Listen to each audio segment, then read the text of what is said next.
Hello student, आप लोग कैसे हैं। चैनल में आपका स्वागत है। आज हम लोग डायमेंशन एनालिसिस पर कुछ न्यूमेरिकल सीखेंगे।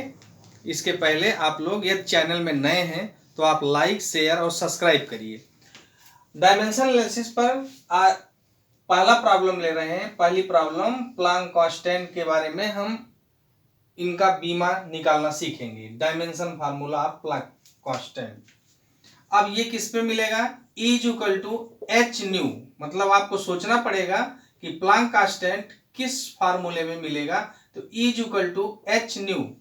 E क्या है? एनर्जी। और H क्या है?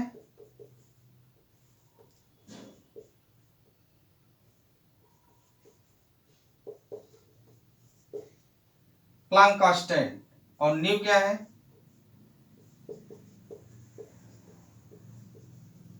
फ्रीक्वेंसी।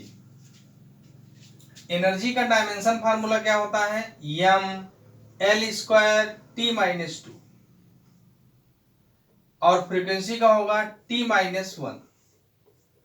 अब एनर्जी और फ्रीक्वेंसी यहां रख देंगे तो एच इज इक्वल टू हो जाएगा ई अपान न्यू। ई का formula M L square T minus to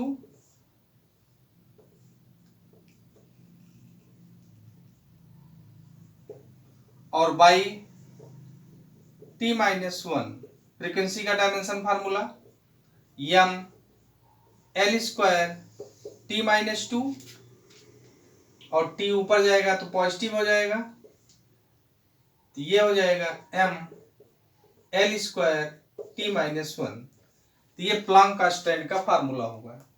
कहने का मतलब आपको प्लांक कांस्टेंट एच का अगर डायमेंशन फार्मूला लेना है तो सोचना पड़ेगा किस फार्मूले में मिलेगा। तो ये फोटॉन की एनर्जी है, E is equal to H nu. E क्या है? एनर्जी, जिसका डायमेंशन फार्मूला बीमी सूत्र है M L square T minus two और H प्लांक कांस्टेंट है और न्यू आवृत्ति फ्रीक्वेंसी है टी माइनस वन।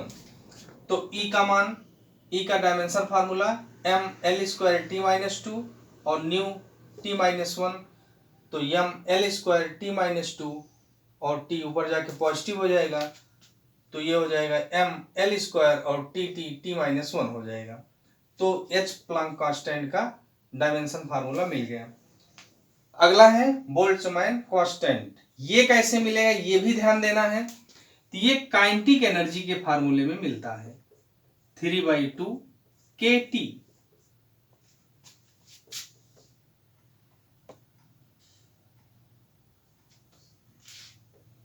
के क्या है?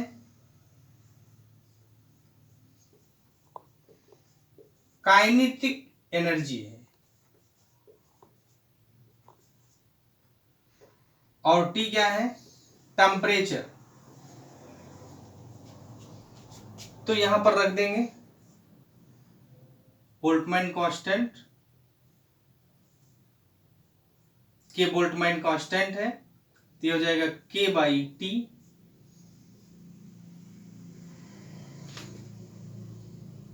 तो ये हो जाएगा एम, काइनेटिक एनर्जी का फार्मूला हो जाएगा M L square T minus two और इसका हो जाएगा थीटा। इन दोनों को रख देते हैं यहाँ, M L square T minus two और बाई थीटा। ये हो जाएगा M L square T minus two theta minus one. ये डायमेंशन आ गया बोल्ट्जमैन कांस्टेंट का M L square T minus two theta minus one. तो एक चीज ये देखे आप कि अगर हमको किसी भी क्वांटिटी का आपको डायमेंशन फार्मूला निकालना है तो ये निश्चित ध्यान देना होगा कि किस फार्मूले में है। तो जैसे बोल्ट्जमैन कांस्टेंट का काइनेटिक एनर्जी के है और बोल्ट्जमैन कांस्टेंट के है और टेम्परेचर है 3/2। तो 3/2 का डायमेंशन नहीं पाया जाता, इसलिए K kinetic energy by temperature. तो कि कोई भी एनर्जी हो जिसका फार्मूला होगा m L square T minus 2 और थीटा टेम्परेचर को दिखा दिए, m L square T minus 2 theta minus 1। तो इस प्रकार से दो फार्मूलों की सहायता से दो क्वांटिटी यस प्लैंक कांस्टेंट और बोल्ट्जमैन कांस्टेंट का मान निकाला गया। अगली प्रॉब्लम है, कोई इक्वेशन दिया गया है जिसके कांस्टेंट का मान निकालना है। तो the velocity v of a particle depends upon the time t according to the equation b is equal to a plus B T plus C by D plus T. अब इनका फार्मूला हमको लिखना है a कांस्टेंट b c और d का। तो अगर ऐसे इक्वेशन आपको मिलते हैं b is equal to a plus V T plus C D plus T, इसमें b क्या है, वेलोसिटी है, इसका डायमेंशन फार्मूला होगा एल टी माइनस 1 और t का कैपिटल T हो जाएगा, टाइम है। तो सबसे पहले हम ये देखते हैं कि जैसे a का निकालना है तो a के बराबर b कर देंगे, वेलोसिटी a के बराबर कर देंगे। तो a is equal to first निकालना है तो a is equal to v। तो v का डायमेंशन फार्मूला क्या है, एल टी माइनस 1। तो a का डायमेंशन फार्मूला क्या हो गया, एल टी माइनस 1। इसी प्रकार से दूसरा लेंगे vt में bt is equal to v। तो v is equal to v by T. तो ये क्या हो जाएगा, एल टी माइनस 1, वेग का लिख देंगे एल टी माइनस 1 और बाई टी, टी का क्या हो जाएगा, कैपिटल टी। ये हो जाएगा एल टी माइनस 1 इंटू ऊपर जाएगा तो टी माइनस 1 हो जाएगा, तो ये हो जाएगा एल टी माइनस 2। तो b का dimension formula L T minus 2 हो जाएगा। अब इसको देखते हैं, d प्लस टी है तो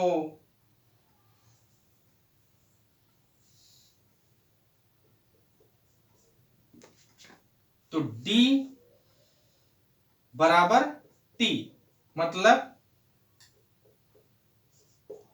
d का क्या हो जाएगा, t। अब c का लेते हैं,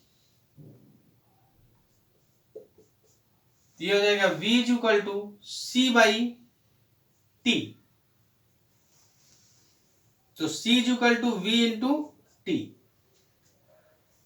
तो v का क्या हो जाएगा, एल टी माइनस 1 और t है ही है, तो ये हो जाएगा l। तो अगर देखा जाए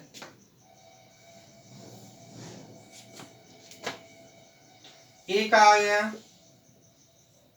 एल टी माइनस 1, b का आ गया एल टी माइनस 2, c का आया है l और d का आया है t। तो एल टी माइनस 1 ए का मिल गया, एल टी माइनस 2 बी का मिल गया, एल मिल गया सी का और टी मिल गया डी का। तो सबसे पहले ऐसे इक्वेशन अगर हमको मिलते हैं तो हम ध्यान देंगे कि v को a के बराबर करेंगे, फिर v को vt के बराबर करेंगे, d को t के बराबर करेंगे, क्योंकि जो समान राशियां होती हैं वही आपस में जोड़ी अथवा घटाई जाएंगी। तो इसीलिए अगर a का निकालना है, a को वेलोसिटी के बराबर v के बराबर करेंगे तो वेलोसिटी का फार्मूला एल टी माइनस 1 होगा। इसका मतलब a का डायमेंशन फार्मूला हो गया एल टी माइनस 1।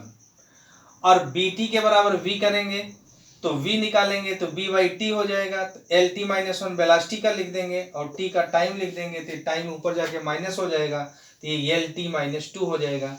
इसका मतलब b का डायमेंशन फार्मूला होगा एल टी माइनस 2।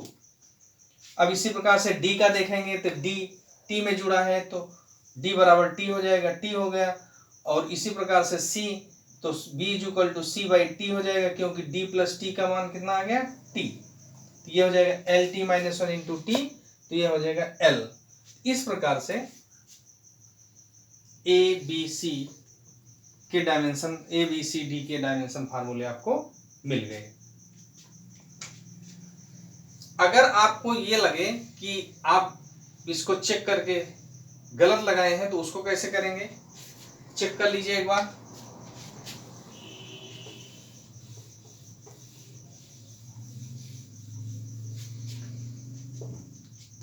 v का क्या हो जाएगा L T minus one, A का क्या निकला है L T minus one, plus B का क्या निकला है एल टी माइनस टू, और टी का है कैपिटल टी, प्लस सी का क्या निकला है एल, और डी प्लस टी टी, ये हो जाएगा L T minus one, L T minus one plus L T minus two into T plus L T minus one, ये ऊपर जाएगा माइनस हो जाएगा, L T minus one, L T minus one plus L T minus one, ये यहां से L T minus one आ जाएगा, T minus one और एल टी माइनस वन। तो देखिए समान राशियां मिल गई, इसलिए समान राशियां ही आपस में जोड़ी अथवा घटाई जाती हैं। यदि आपको ऐसा लगे कि जो आप डायमेंशन फार्मूला निकाले हैं वो कुछ त्रुटि है, तो उसी में रख कर आप चेक कर सकते हैं कि सभी डायमेंशन फार्मूला सेम होंगे। जो बी का होगा देखिए ए का भी वही आ गया, बी टी के गुणन का भी वही आ गया, और सी अपान डी प्लस टी का भी वही आ गया। तो कुल मिला के आप इस टाइप से डायमेंशन फार्मूला कांस्टेंट का किसी भी समीकरण में उपस्थित निकाल सकते हैं। अगला क्वेश्चन लेते हैं न्यूमेरिकल पे। The density of mercury is 13.6 gram per centimetre cube if mass is measured in KG and length in metre. तो हमको इसको सीजीएस में लेना है, सीजीएस में मिला है और केजी में लेना है। तो हमें कौन सी यूनिट मिली, the dimension of density m l minus 3। इसमें कौन सी क्वांटिटी दी गई है, डेंसिटी ग्राम पर सेंटीमीटर के क्यू से निकाला गया। तो हमको जाना किस में है, ग्राम पर सेंटीमीटर क्यू से केजी पर मीटर क्यू में जाना है। तो इसका मतलब ये सीजीएस मिल गई और ये एमकेएस। इसका मतलब हमको सीजीएस से एमकेएस में जाना है। इसके लिए N2 के लिए फार्मूला लिखेंगे, N2 is equal to N1 M1 upon M2, और ये L1 अपान L2 माइनस 3। अब हमको मिला क्या है, M1 सीजीएस का मास है जिसे हम लिखेंगे ग्राम, M2 क्या है एमकेएस का मास है तो इसे केजी लिखेंगे, L1 क्या है सीजीएस का, सीजीएस की लेंथ है जिसे हम सेंटीमीटर लिखेंगे, और L2 एमकेएस की लेंथ है जिसे हम मीटर लिखेंगे। और N1 का मान दिया गया है 13.6, यहां रख देंगे। N2 is equal to 13.6, M1 का मान GM, M2 का मान KG, L1 का मान सेंटीमीटर, L2 का मान मीटर, माइनस क्यू। अब इसको सेम बनाते हैं तो 13.6 GM, kg को 1000 ग्राम लिख देंगे और सेंटीमीटर, मीटर को 100 सेंटीमीटर लिख देंगे। तो हो जाएगा 13.6। अब ग्राम ग्राम कट गया तो 1/1000, सेंटी सेंटी हटेगा तो 1/100 माइनस क्यू। तो यह हो जाएगा 13.6 इंटू 10⁻⁻3, ये ऊपर चला जाएगा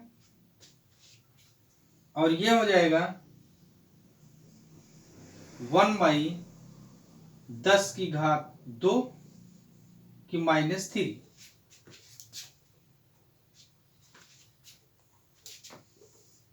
तो ये हो जाएगा 13.6 इंटू 10⁻3 और ये ऊपर जाएगा 1/10⁻⁻6।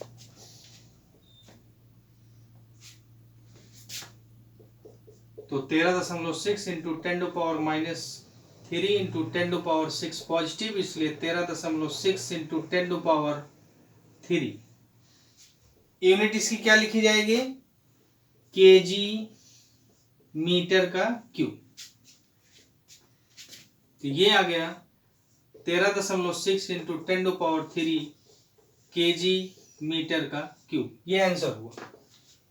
इसमें सबसे पहले ऐसे क्वेश्चनों में क्या देखा जाता है, कौन सी हमको फिजिकल क्वांटिटी मिली है, तो भौतिक राशि कौन सी है, डेंसिटी कैसे पता लगाए, घनत्व, क्योंकि ग्राम पर सेंटीमीटर का क्यू है तो घनत्व का हम बीमी सूत्र लिखेंगे, डायमेंशन फार्मूला ml-3, और उसके लिए हम n2 का फॉर्म बनाते हैं, n2 n1 और m1/m2 कोई घात नहीं है, L1/L2 की घात -3 है। अब ये फार्मूला बनाने के बाद अब सारी चीजों को हम पता करते हैं क्या चीज हमको दी गई है।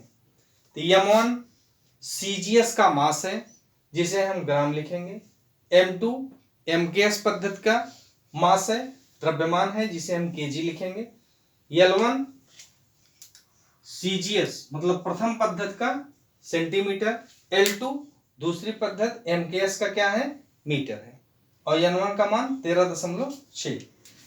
तो इसमें रख देंगे, कैलकुलेट करेंगे तो हमको 13.6 इंटू 10⁻³ मिला। यहां ध्यान देना है कि अगर आपको ऐसा मिलता है तो ये घात यहां लग जाएगी तो 2 3 6 हो जाएगा, और ये जब ऊपर जाएगा तो ये 6 हो जाएगा, और फिर गुणा करते समय घातें जुड़ेंगी तो ये 3 आ जाएगा, इसलिए 13.6 इंटू 10⁻³ केजी मीटर का क्यूब। ये आंसर आया। तो सीधी बात है कि अगर ऐसे क्वेश्चन आपको मिलते हैं तो आप सीधे उनका सबसे पहले फिजिकल क्वांटिटी पता लगाते हैं, फिर डायमेंशन फार्मूला लिखते हैं, फिर चीजों को पता करते हैं, यहाँ पर रख देते हैं, कैलकुलेट करते हैं, तो हमको दूसरी पद्धति में उसकी न्यूमेरिकल वैल्यू मिल जाती है। तो इस क्वेश्चन में हमको CGS से MKS पद्धति में जाना है, क्योंकि mass is measure in KG and length is metre, और यहाँ पर मास किस में दिया गया है, CGS ग्राम में, और लेंथ किस में दी गई है, मतलब जो वॉल्यूम निकाला गया है वो CGS में। तो सेंटीमीटर से CGS और मीटर से MKS और केजी से MKS और ग्राम से CGS। तो इस टाइप से ये न्यूमेरिकल लगता है। अब अगली प्रॉब्लम है, drive the formula of the periodic time T of a sample pendulum, dimensional method of the time period depend upon mass m of the bob, length L of the thrust and acceleration to gravity g। इसका मतलब कि अगर हमको ये पता हो कि हमारी जो भी फिजिकल क्वांटिटी है वो किन किन फिजिकल क्वांटिटी पर निर्भर कर रही हैं, डिपेंड कर रही हैं, तो हम उनके बीच फार्मूला डिराइव कर सकते हैं। अब इसमें जैसे दे रहा है कि पीरियोडिक टाइम t डिपेंड कर रहा है मास m, लेंथ l और ग्रेविटी g। तो ये मान लेंगे कि इसकी घात a है, इसकी घात b है, इसकी घात c है, तो t equal to k m की पावर a, l की पावर b और g की पावर c। अब इसमें जितनी भी जैसे टाइम है, मास है, लेंथ है, ग्रेविटी है, तो इनके डायमेंशन फार्मूला लिख देते हैं। तो t का t हो जाएगा, k कांस्टेंट है, प्रोपोर्शनलिटी हटाएंगे तो कांस्टेंट लगाएंगे, m का मास हो जाएगा a और l का लेंथ है l b और ये है गुट्टी त्वरण मतलब LT-2 किसकी घात c है।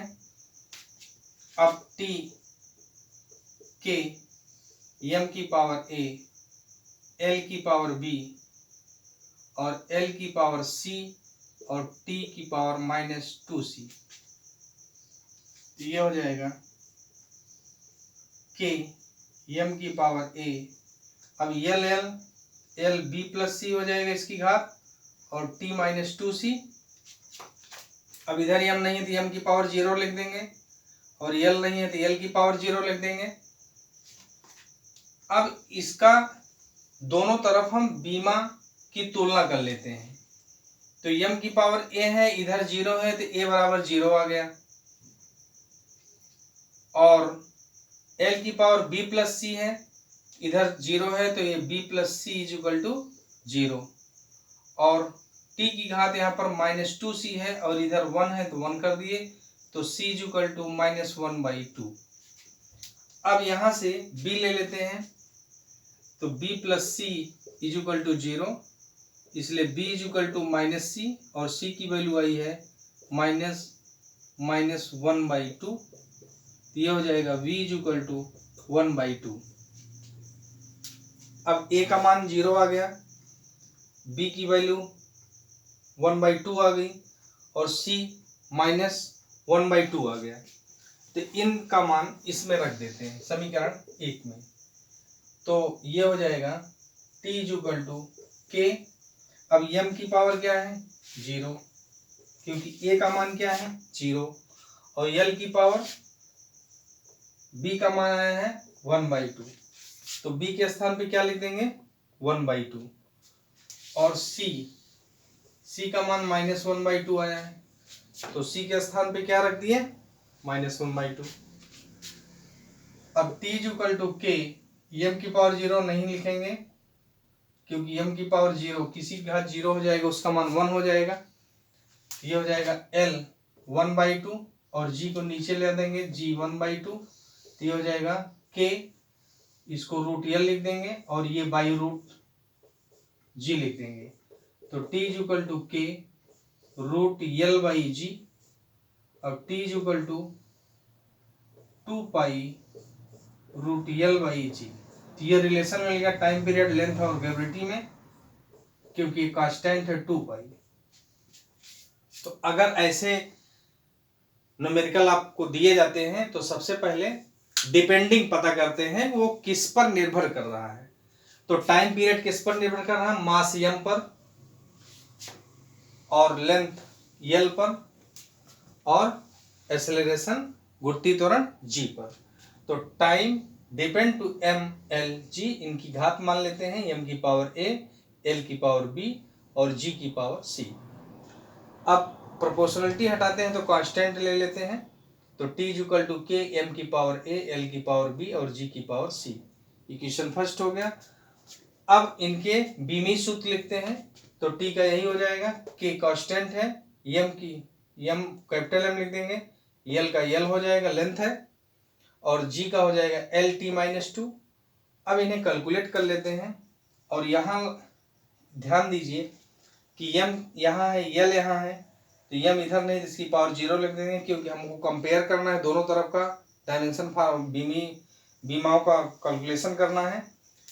जब कंपेयर करते हैं तो m की पावर a है और यहाँ पर 0 है तो a बराबर 0 हो गया, l की पावर b प्लस c है यहाँ पर 0 है तो b plus C equal to 0 हो गया, और c की पावर है -2c, तो ये, और t की पावर 1 है तो -2c इक्वल टू 1, तो c इक्वल टू -1/2, और इस फार्मूले से b plus C equal to 0 से b इक्वल टू -c, और ये -1/2, यह आ जाएगा b इक्वल टू 1/2, और a b c के मान इक्वेशन फर्स्ट में रखेंगे तो m की पावर a का मान 0 है तो 0 रख दिए, और l की b की वैल्यू है 1/2 तो रख दिए, और c की वैल्यू -1/2 है तो रख दिए।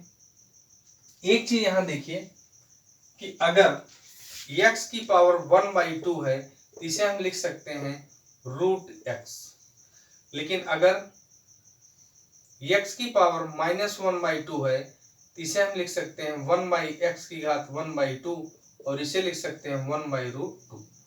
तो ये मेथड लगा है यहाँ पर। तो अगर इसकी घात 1/l की घात 1/2 है तो इसे हम √l लिख देंगे, और g नीचे लाएंगे तो 1/2 इसकी घात है तो इसके भी √g लिख देंगे, तो √l/g। ये रिलेशन मिल गया सिंपल पेंडुलम के टाइम पीरियड लेंथ जो धागे की लंबाई l है और गुत्ती त्वरण में करता है, तो इस टाइप से होता है सिंपल पेंडुलम। ये गुत्ती त्वरण है और ये लेंथ है, और यहाँ पर मास होता है। इस टाइप से सिंपल पेंडुलम होता है जिसका फार्मूला निकाला गया। और यदि आपको वीडियो अच्छी लगी हो तो आप लाइक, शेयर और सब्सक्राइब निश्चित करिएगा, क्योंकि आगे वाली वीडियो आपको जल्दी प्राप्त हो सके। धन्यवाद।